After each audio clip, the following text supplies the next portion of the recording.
This channel does not promote any violent, harmful, or illegal activities. All content provided by this channel is meant for Kasba গণধর্ষণ কাণ্ডের জেরে বিনোজির সিদ্ধান্ত যোগেশচন্দ্র ল কলেজের পাশ করা ছাত্রছাত্রীরা 5 বছর কলেজে ঢুকতে পারবেন না।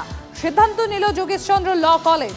ছাত্র সংসদের কোনো অনুষ্ঠানে তাদের আমন্ত্রণ জানানো হবে না, তবে সরস্বতী পুজো বা প্রাক্তনীদের কোনো অনুষ্ঠানে এই বিধি কার্যকর নয়। কসবা গণধর্ষণ কাণ্ডের জেরে অর্থাৎ সাউথ ক্যালকাটা ল কলেজের যে গণধর্ষণ কাণ্ড, সেই গণধর্ষণ কাণ্ডের জেরে বেনজির সিদ্ধান্ত এবার যোগেশচন্দ্র ল কলেজে। পাশ করা ছাত্রছাত্রীরা 5 বছর কলেজে ঢুকতে পারবেন না, সিদ্ধান্ত নিল যোগেশচন্দ্র ল কলেজ। ছাত্র সংসদের কোনো অনুষ্ঠানে তাদের আমন্ত্রণ জানানো হবে না, তবে সরস্বতী পুজো বা প্রাক্তনীদের কোনো অনুষ্ঠানে এই বিধি কার্যকর নয়।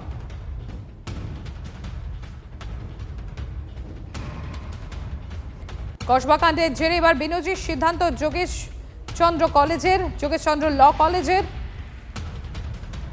পাশ করার পর ছাত্রছাত্রীরা 5 বছর কলেজে ঢুকতে পারবেন না, সিদ্ধান্ত যোগেশচন্দ্র ল কলেজের।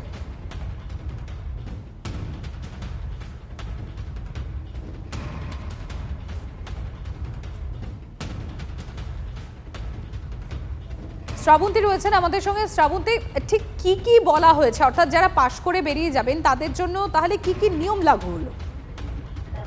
দেখো, সাধারণত রাজ্য জুড়ে যে সমস্ত কলেজ রয়েছে এই প্রথমবার নয়, এর আগেও বহুবার দেখা গেছে যে যারা প্রাক্তনী অর্থাৎ বহু বছর আগে পাশ করে আছেন তারা রীতিমতো ইউনিয়ন রুমে প্রত্যহ আসেন। কসবা ল কলেজের পরে যোগেশচন্দ্র কলেজের ইউনিয়নের পক্ষ থেকে সিদ্ধান্ত নেওয়া হয়েছে, যদিও তাদের দাবি যে সমস্ত স্টুডেন্টরাই একসঙ্গে মিলিতভাবে সিদ্ধান্ত নিয়েছে যে আর প্রাক্তনীরা কলেজে প্রবেশ করতে পারবে না। অন্তত পাশ করার 5 বছর তারা কলেজে প্রবেশ করতে পারবেন না। এমনকি বহু প্রাক্তনী রয়েছেন যারা এই সিদ্ধান্তকে স্বাগত জানাচ্ছেন। এখন সম্প্রতি দুটো বিষয় উঠে আসছে, একটা হচ্ছে রাজ্যের বাদবাকি কলেজেও কি একই জিনিস লাগু হবে, তার কারণ মুখ্যমন্ত্রীর কলেজ বলেই কি এই সিদ্ধান্ত। দুই, অনেকেই প্রশ্ন তুলছেন যে যেখানে ছাত্র সংসদে নির্বাচন হয়নি সেখানে শুধুমাত্র কিভাবে ইউনিয়নের পক্ষ থেকে এই সিদ্ধান্ত নেওয়া হয়েছে। যদিও তৃণমূল কংগ্রেসের যে ইউনিয়ন রয়েছে তাদের বক্তব্য যে শুধুমাত্র একটি ইউনিয়ন নয়, সমস্ত ইউনিয়নের পক্ষ থেকে, সমস্ত ছাত্রছাত্রীর পক্ষ থেকেই এই সিদ্ধান্ত নেওয়া হয়েছে এবং সকলে এই সিদ্ধান্তকে স্বাগত জানাচ্ছে। ধন্যবাদ।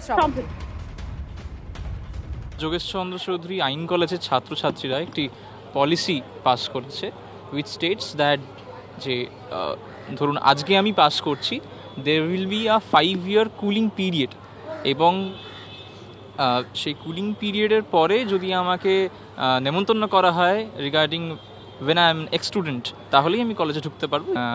বাকি কলেজদের কথা আমি বলতে পারবো না। যোগেশের একটা অন্য ব্যাপার আছে এবং আমরা একটা